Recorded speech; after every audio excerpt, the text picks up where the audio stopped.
Subscribe and ring the bell to never miss an update.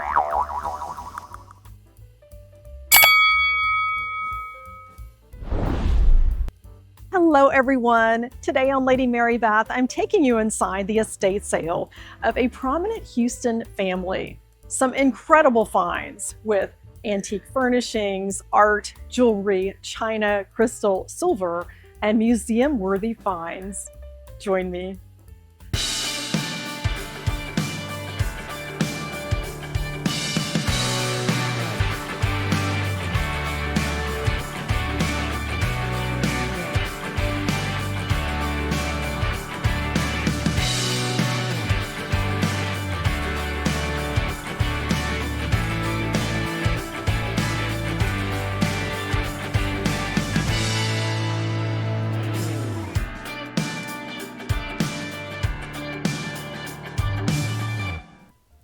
Hosted by Town & Country Estate Sales, located at their off-site location in the Bel Air area. There's always something wonderful to discover at their sales. It takes on a new look, and I'm always amazed when I walk in and I see a complete different assortment. And they get lots of high-profile estate sales with ties to some amazing history. Welcome to the estate sale of Ann Baker Horton. We will find some luxury items from her posh Houston Country Club home, antiques, and even something that is museum worthy from 400 BC. Let's get started. An estate sale is a great opportunity to expand your tabletop collection. Many of these treasures you don't find in department stores today. These sterling silver salt cellars have a cobalt glass liner, complete with a sterling spoon, $25 each, the first day of the sale. Sterling silver ladles. I like the small size. These could be used for a chocolate sauce. I've even used them for whipped cream, for serving dessert, $30. One of my favorite finds today, this is Exquisite. So many uses for this. I can see one side with mixed nuts and the other with chocolate-covered almonds. Great for gifting as well. And this is a staple that you probably have in your home. It may not be sterling silver, but this would be a great addition. There we see it marked sterling for serving that corn on the cob. I have quite a few of them. Just when you thought you had everything with your tabletop essentials, sterling silver corn on the cob holders. I do have these in my collection and they are handy to have. Another great item I see here is the Cambridge glass and sterling divided bowl. This would make a great gift. The initial price is $68 the first day of the sale, and this would be a wonderful holiday gift and for any time of the year. And we find lots of sterling silver here, including a pair of plates from an American porcelain manufacturer and silversmith. These would be great for serving a birthday cake, using as the base for a centerpiece, placing a pern on top. The cobalt in gold is extra special. Would be a wonderful addition to your tabletop collection. It was common in the mid-century for china manufacturers to partner with silversmiths. This beautiful cobalt and gold pattern has a sterling gadroon edge. This is great for entertaining. It doesn't have to be your pattern. And we see that Linux back stamp. I have several of these that I have found over the years at antique shops, and I think is something wonderful from the past that we can utilize today. Sterling silver beauties. A pair of candle holders. This has a design that I've not seen before. Intricate floral pattern. And I'm sure this was a staple on the dining table. Compotes have so many uses, and this one has a very familiar pattern that I've seen. I'll tell you more about the manufacturer. Sterling silver was once a staple with your entertaining essentials, bread and butter plates, goblets, and compotes. They have a matching pair in the Wedgwood pattern from International Silver, priced at $250 the first day of the sale, and these will go down the next day if they're still here. A sterling silver bowl that could be a wine coaster or possibly was a vanity set. We have that nature-inspired design with a screech owl on the side. It is hand engraved for Isabella, sterling silver. A collection of cut glass perfume bottles with sterling silver lids. We've seen quite a few of these at the Carmine Dance Hall Antique Show during the Round Top season. Sterling silver goblets were once a staple with entertaining.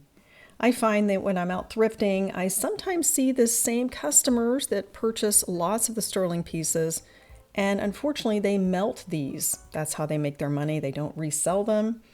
And that is one more reason to shop an estate sale or a thrift shop and rescue the sterling pieces. An aluminum tree from the 1950s.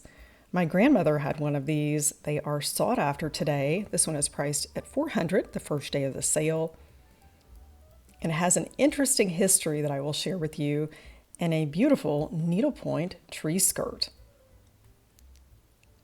Love that. A vintage aluminum Christmas tree. This was all the craze in the 1950s, and it was started by a Chicago company called Modern Coatings. They mass-produced the aluminum tree in 1958. It's generally considered unsafe to attach Christmas lights to this, and that's why they had the color wheel. Aluminum trees are getting harder to find, especially if you're looking for one in excellent condition. A desk is a multi-purpose item that could blend beautifully in your living space, entryway, bedroom, just about anywhere. Priced at $485 the first day of the sale. It has a leather inset and great storage. Perfect for your stationery, stamps, or use it for your napkins. You could get creative. It's always good to have extra drawers. A collection of scrimshaw. That's what I love about shopping estate sales, is you find something that's been collected, sometimes through generations. These demi-tasse spoons are from Oslo, from David Anderson. The Norwegians were masters at enameled spoons with sterling silver. I found some of these at still good consignments, and I always like to add these to my collection. Priced at $275 from a goldsmith that started in 1876. A cabinet full of curiosities and treasures. This is museum worthy. It's a privilege to be able to showcase this today, this tripod bowl, priced at $495 from 400 BC. Absolutely amazing. I don't think that I've showcased another estate sale with treasures that date back to 500 BC with this elaborate design bowl. And yet another piece. I'm hoping that a museum comes today and purchases all of these wonderful pieces. The history of the Americas. A perforated vase priced at $400. I think these prices are quite reasonable when you think about the museum quality. A redware teapot priced at $395, and the Jalisco figure for $400. From the pre-Columbian era that spans the first human settlements in the Americas, this is an incredible offering with these museum pieces. This dates back to 500 BC, and it is priced at $395. That is definitely the oldest teapot that I've ever had the privilege of showcasing and holding. So exciting. Let's have a closer look at this pre-Columbian Olmec face vessel from all angles. Absolutely amazing to hold a piece of history. This has been displayed in a museum, and I'm hopeful that the Houston Museum of Natural Science will be here tomorrow to acquire this collection. It's interesting that we look to ancient history for designs and patterns that are made today. The clay pot that my mother had from the 1980s resembles this piece from 1050 AD. It's priced at $325. A Texas artist The painting priced at $450, and from North Africa, another museum quality piece. This ceremonial vessel priced at $400. A sterling silver pattern that I've not seen before, complete with a bonbon spoon, which everyone needs. It is Fontaine, marked sterling, lots of detail on the backside as well.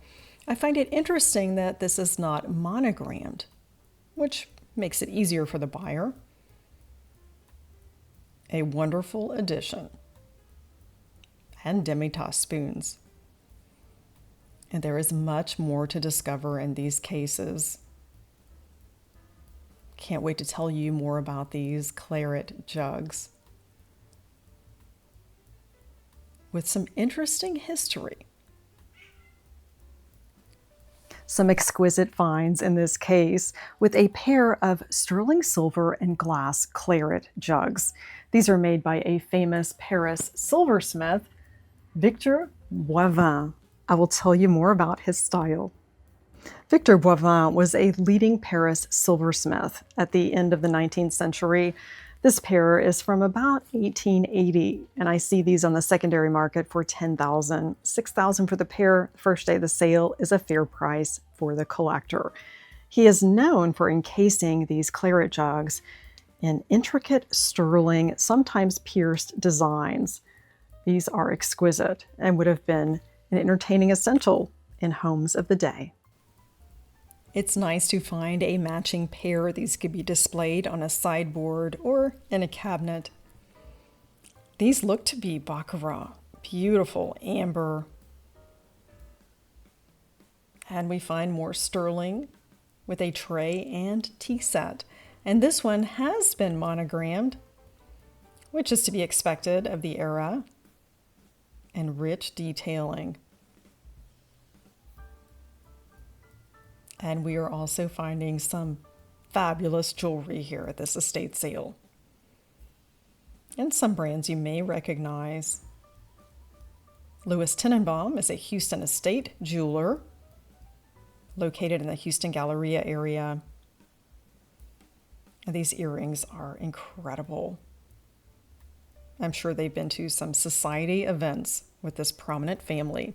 From Tiffany & Company, a tuxedo set with studs in the original box. And they have diamonds as well. They must have been the perfect pair. Headed to the opera, the symphony, and a signet ring, also monogrammed. And the price of gold has gone up. Anything you find at an estate sale is going to be quite the deal. A diamond, pearl, and gold ring. It's classic. And priced at $300, that's a great deal. This ring is 14 karat, priced at $465, and I'll tell you more about this style from the 1960s. Brutalist jewelry is an offshoot of the Brutalist architecture that was popular in the 1950s. The jewelry designs were most popular in the 60s and 70s. We will see an asymmetrical design, a rather bold look, and sometimes a bit of a rough and unpolished style. And this is well priced, 14 karat and obsidian. Houston is well represented with some familiar jewelry from a local designer. You probably remember this jewelry line that I featured at the Bluebird Circle during their luxury trunk show. I'm loving that amber color, those earrings. Pair that with a gold necklace. Perfection. And this necklace with the clear is also quite lovely. Mariquita Masterson is Houston's own jewelry designer. She was inspired in 1982 when working with a glass blower to create beautiful table settings for a gala event. And her items are made of glass with sterling silver or vermeil. This necklace is priced at $800 on the first day of the sale. A 4-strand pearl bracelet. The bars feature diamonds. This is your statement piece. Pair it with a little black dress and you're ready for a night out. They also have a huge collection of fashion jewelry, but I'm focusing on the fine jewelry today. This ruby heart pendant is only $60. The Italian crucifix has diamonds. They give us the total weight, 1.26 carats. And it has some detailing on the back side, quite unusual. That also looks to be like a museum piece. And more sterling silver. A sterling pitcher is quite a privilege. I found one years ago at a resale shop for $180, and that is one of my favorite pieces. I was barely out of college at the time, which was a lot of money then. I'm so glad that I made that purchase. And there we see sterling and that beautiful hallmark. A sugar and creamer like we've never seen before. You can have lots of fun researching these hallmarks and finding the era in which it was made, the manufacturers. There's that lion passant, which means it is sterling.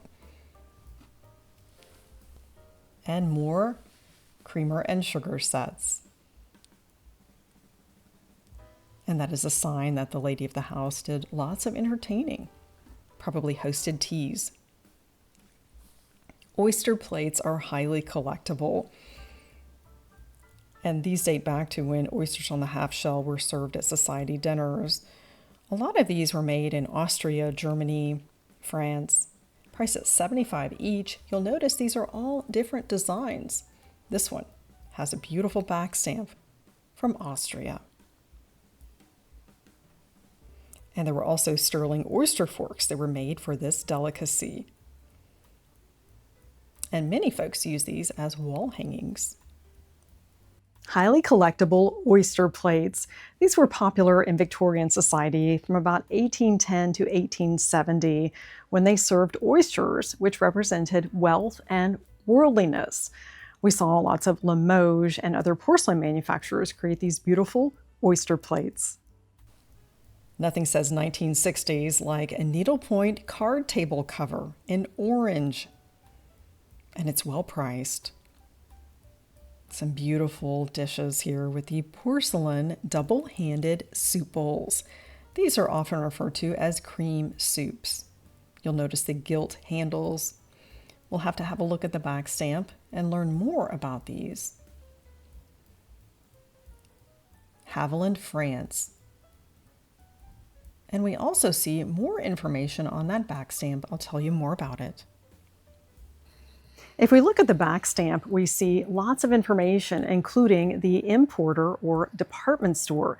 This is a company that started as Sumner's and Company in 1798, and in 1861 was inherited by Richard Briggs. He had a store in Boston, and that's why we have all that information on the back stamp, which gives us even more for the history of a piece. Sunny yellow dinner plates, very popular in the 1960s.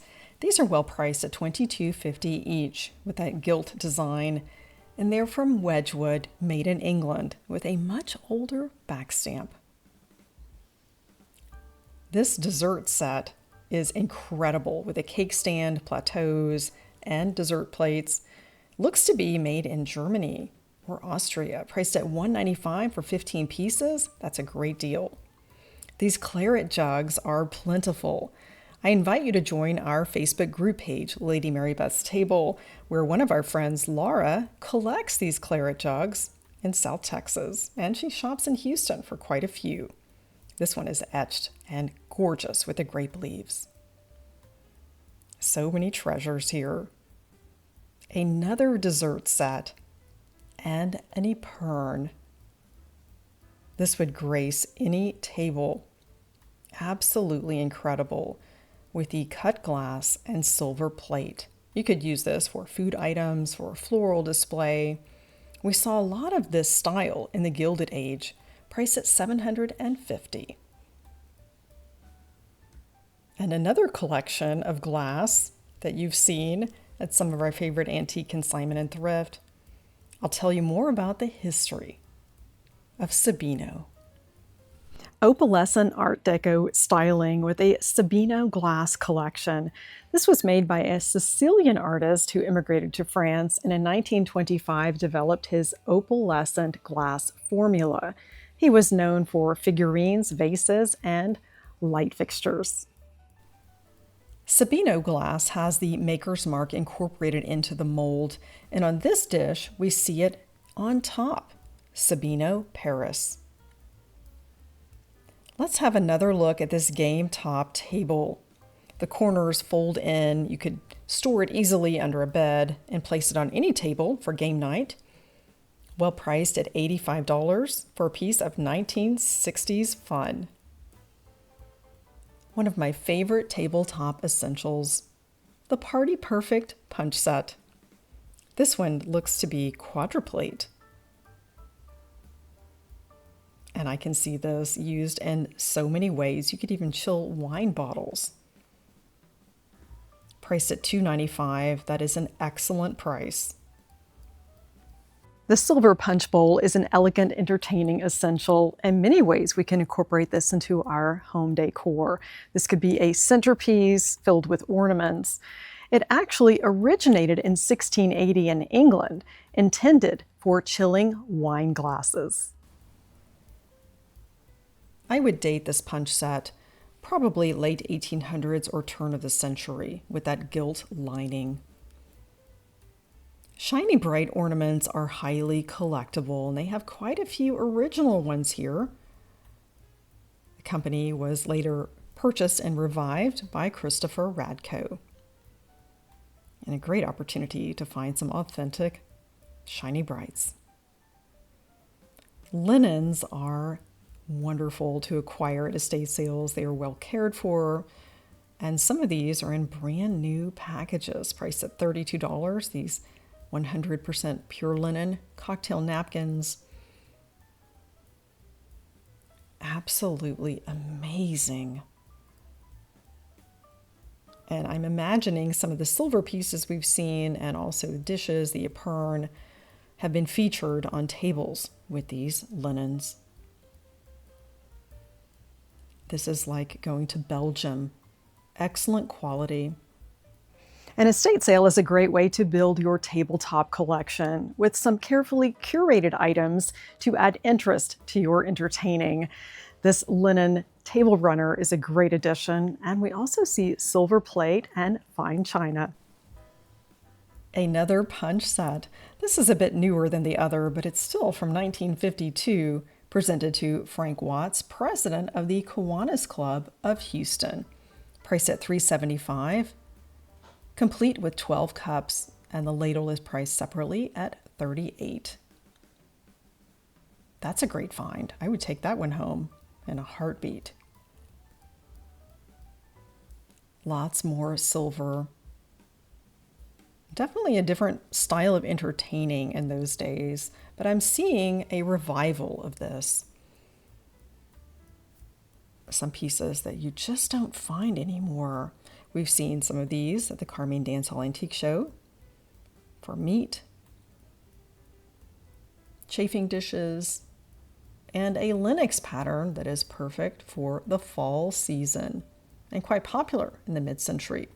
Lenox Harvest was made from 1940 to 1980. Golden wheat was popular in the mid-century. This beautiful Lenox pattern is a classic with 24-karat gold accents, and they're priced $18 a plate. The Zwiebelmuster platter, or blue onion, from Meissen is $85. The polychrome dish, and this server is hand engraved with a monogram. That silver platter is bigger than you can imagine. A wonderful base for a centerpiece or for serving. And these lamps are extra special and quite possibly the best deal that we're finding at the estate sale today. I'll tell you more about the cylinders that were used to make these with the original lampshades. Quite a find. And to have a matched pair means that it's even more valuable if you were a reseller. Popular in the mid-century, these are known as wallpaper roller lamps. They were upcycled from antique cylinders that were used in wallpaper rollers in the early 20th century. These are priced at $75 each. I've seen these on the secondary market for $1,000. This exquisite porcelain has hints of Imari, but it's actually made in England. We'll turn it over and look for that back stamp, which is an impressed mark, Minton BB. This mark was used in the mid-1800s.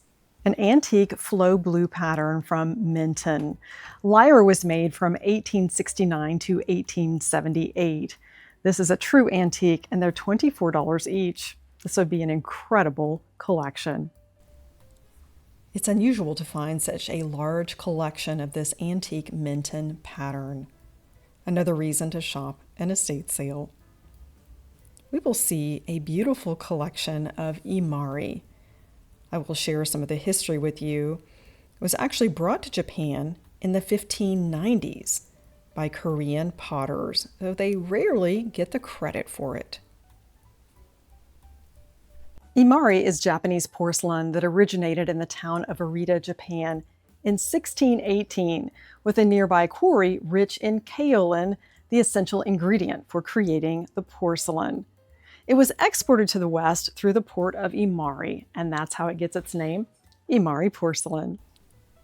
It's not all about the fine porcelain. We also have everyday dishes with the fiestaware and other pottery pieces from the mid-century. There's some great seating here. You may see similar chairs when you're out shopping antique and Simon and Thrift.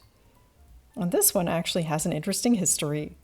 Decorative and mass-produced Hitchcock chairs. We see that rush seating and the gold stenciling and occasionally some hand painting. The craze was started in 1819 by its creator, Lambert Hitchcock.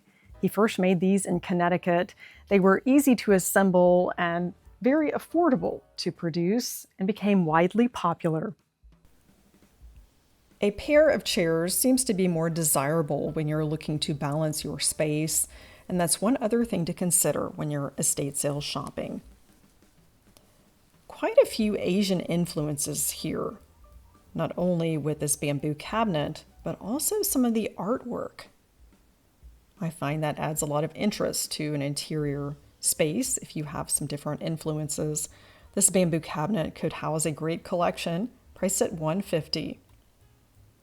We found some amazing treasures at this estate sale from a prominent Houston family. So glad you joined me today for the estate sale of Anne Baker Horton, a lifetime of collecting. Some incredible entertaining essentials and lots of rich history. One of my favorite finds is the Cambridge etched glass and sterling silver dish. Thanks again for joining Lady Mary Beth. Elevate your everyday with estate sales.